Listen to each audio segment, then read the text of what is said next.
Good morning, students. Welcome to the class again. So we are studying chapter number 5, which is money, and we have read up to now up to the point supply of money, in which we studied that supply of money means the availability of money with the people of a country, with the public of a country, and the money with the supplier is not counted in the definition of supply of money. So today we will read HOTS, which reads as follows: Who are the producers of money? Money के producers कौन हैं? तो money के producers हैं एक तो government, as I told you, and also the banking system of the country. Government money की producer कैसे है? Government भी money issue करती है. आपको पता नहीं होगा. The 1 rupee note and all the coins are issued by the Government of India, Finance Ministry of India. And the banking system is the issuer of notes. As you already know, the Central Bank of India, Reserve Bank, issues all the currencies in India. In all the currencies, you can find the signature of the governor of the Reserve Bank of India. And also, other commercial banks are also the suppliers of money. How? They are not printing any notes, they are not issuing notes, but instead, commercial banks are a big supplier of money. Do you know? No. Commercial banks are supplier of money because they provide loan to the customers, they provide loan to the public, and the loans are provided in the form of demand deposit. You know what is demand deposit? Demand deposit is our savings bank account which we have in our bank, savings bank and current account bank account. Now, what commercial banks are doing? Commercial banks provide us loan, and this loan are provided in the form of demand deposit. And as I told you, demand deposit money is also counted under supply of money because we can spend it now. We can withdraw amount from our bank account and can easily spend it. And I told you in the definition, whatever is the availability of money with the people is known as supply of money. So students, the demand deposit with bank is also a part of supply of money. Remember that. So I have told you the producers of money are Government of India and the banking system of India country. Now next page is 138, measures of money supply. In India, there are 4 alternative measures of money supply, popularly known as M1, M2, M3 and M4. Of these, only M1 measure is discussed here as prescribed in the syllabus. हमारे syllabus में money supply को measure करने का बस एक ही तरीका है, that is M1. M2, M3 and M4 are given in ability zone. आप वहां पर उसको रेफरेंस के लिए पढ़ सकते हैं. Now we are reading M1 measure of money supply. According to M1 measurement, money supply includes the following components. M1 is equal to P plus DD plus OD. Money supply को कैसे calculate करते हैं? P plus DD plus OD. P is the currency held by the public. Public के पास जितनी भी currency है cash में, cash form में, वो सब मनी की सप्लाई में आएगी because we can easily spend the money we have. DD stands for demand deposit. As I have already told you, demand deposit is also a part of supply of money because we can easily withdraw the demand deposits we have in the bank. Demand deposit meaning is same, that we can demand anytime. That's why it is known as demand deposit. OD is other deposits. Other deposits include the deposits of the institutions with the Reserve Bank of India. For example, International Monetary Fund may have some deposit in RBI, and the WHO may have some deposit in RBI. Indian Bank, Indian Rupee. If they have Indian Rupee, it will also come under the supply of money because they can spend it in India. One another thing is that demand deposits are counted under money supply. Term deposits are not counted. Term deposits. What is term deposit? So have you heard fixed deposit?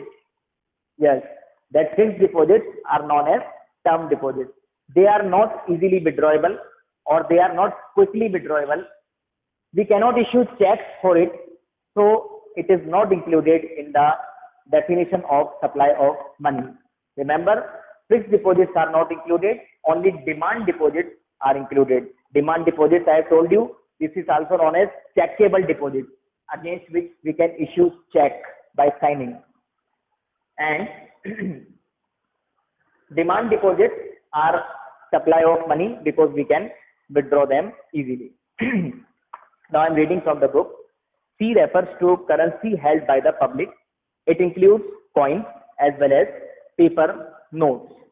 So you have all have understood, I think, all the coins and paper notes with the public comes under the definition of currency. Next is demand deposits. It refers to demand deposits of the people with the commercial bank. These are checkable deposits which can be withdrawn or transferred on demand. The checkable deposits, all of you know, checkable deposits, I have made it clear before also. Checkable means we can issue checks from these accounts.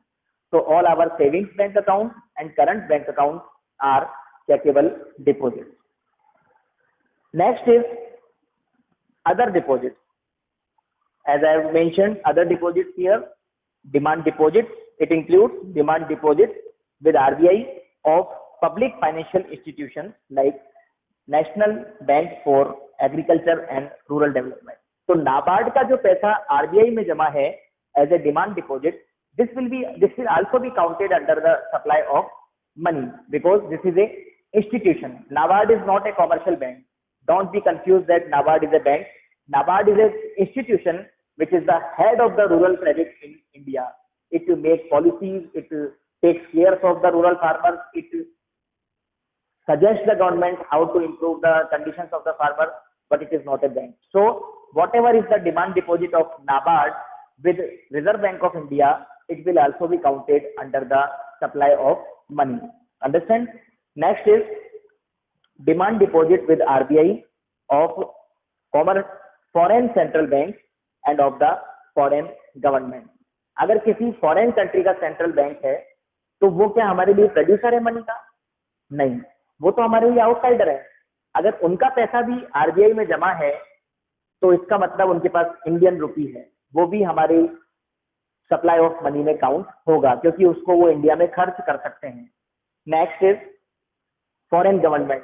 Foreign government का पैसा भी अगर हमारी RBI के पास जमा है तो वो भी हमारे सप्लाई ऑफ मनी में काउंट होगा because that is also comes under the definition of supply of money. Clear? Third is demand deposit of international financial institution like IMF and world bank. इनका पैसा भी मनी की supply में include होता है क्योंकि ये लोग भी अगर इंडियन बैंक में इनका पैसा जमा है तो उसको इजीली स्पेंड कर सकते हैं इंडिया में. एंड मैंने आपको बताया जिनके पास भी इंडियन मनी है और उसको वो भारत में खर्च कर सकते हैं तो वो मनी की डेफिनेशन के अंदर आएगा. Specifically other deposit does not include. Other deposit में क्या नहीं आता? Deposit of the government of the country with RBI. Government का पैसा आरबीआई के पास जमा है तो ये मनी की डेफिनेशन में, मनी की सप्लाई में नहीं आएगा क्योंकि ये तो सप्लायर का पैसा है ना. Government is the supplier of money and supplier of money के पास जो मनी है उसको हम सप्लाई ऑफ मनी में इंक्लूड नहीं करते. इसलिए गवर्नमेंट के जो डिपॉजिट्स हैं आरबीआई में वो मनी की डेफिनेशन में, सप्लाई ऑफ मनी की डेफिनेशन में नहीं आते. Second is deposits of the countries banking system with RBI.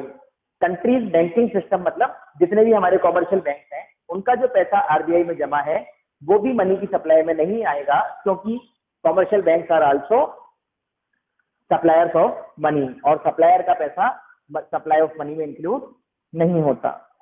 Distinction may be drawn between gross demand deposit and net demand deposit with the commercial bank.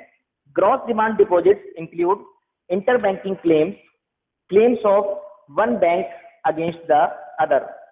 Net demand deposits do not include interbanking claims.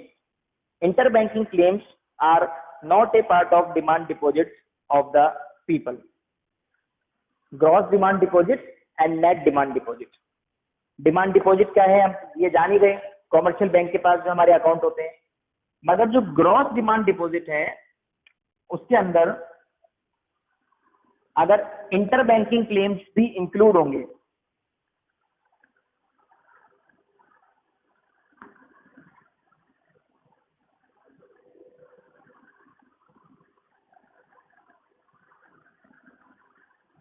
Gross demand deposit में inter banking claims include होंगे। Inter banking claim क्या होते हैं? एक bank का पैसा दूसरे bank के पास जो जमा होता है इसको बोलते हैं इंटर बैंकिंग क्लेम। और अगर आपको नेट डिमांड डिपॉजिट निकालना है तो आपको ग्रॉस डिमांड डिपॉजिट में से माइनस करना पड़ेगा इंटर बैंकिंग क्लेम्स को।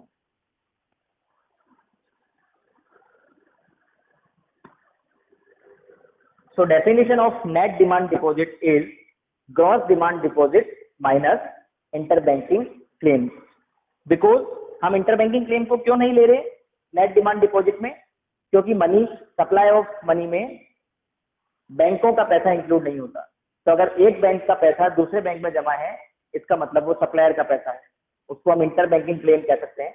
तो अगर हमें सप्लाई ऑफ मनी में जो ऐड करना है वो हमें नेट डिमांड डिपॉजिट ऐड करना है, ग्रॉस डिमांड डिपॉजिट ऐड नहीं करना, क्योंकि उसमें बैंकों का पैसा भी इंक्लूड है। That is note of caution, only net demand deposit are taken as a part of money supply. Next is term deposit and demand deposit. Term deposit are different from demand deposit.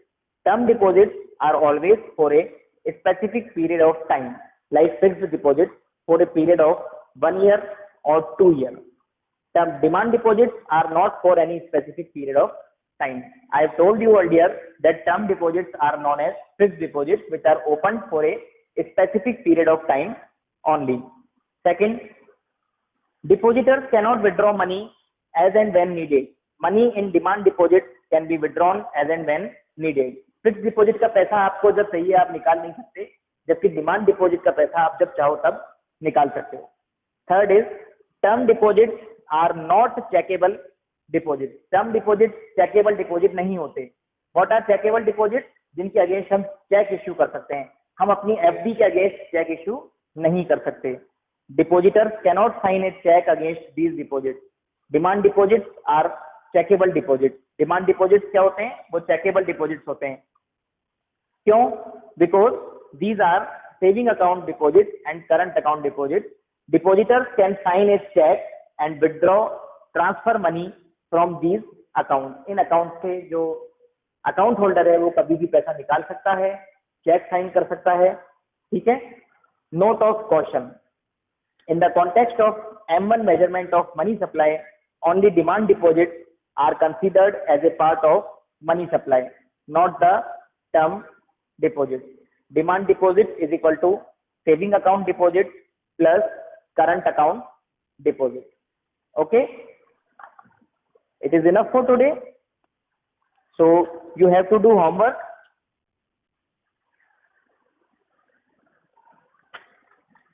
Now you can do page number 147, question number 1 and 2. Question number 1 and 2 from CBSE questions. Then open page number 148. You have to do question number 1. I think it is already done. Then you have to do question number 3. Under question number 3, you have to define M1 measurement only, because in our course there is only M1 measurement. Then question number 5. Then under miscellaneous questions 3 and 4 marks, you have to do question number 6. Then under 6 marks question you have to do question number 3. Okay, this is your homework. Have a good day. Thank you.